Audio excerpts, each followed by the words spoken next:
Hi guys, this is Jeff at Slayton's Racing. This video is about how to install the Bulletproof Designs linkage guard on the 23 XC, XCF, SX, and SXF models. In previous years, you had to take this bolt out and then put it through this hole and slide this up on there and put this Allen bolt through here. But they've improved it now to where it's easier to install. So you put the piece in place like that, and then you put the Allen bolt in, just like that.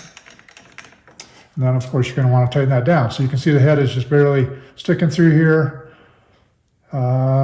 So that's the new method. All right, so I'm not sure if it's only for the 23 models or if they've retrofitted this design to older linkage guards or not. But the way you can tell is this hole is big. You can see it's a lot bigger than the bolt.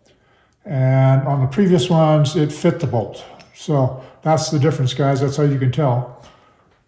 Hopefully this helps keep you from pulling your hair out and do a quick installation. And please like us on Facebook and Instagram and like us on YouTube. And I hope to see you out there on the trail doing some throttle therapy. That's all for now.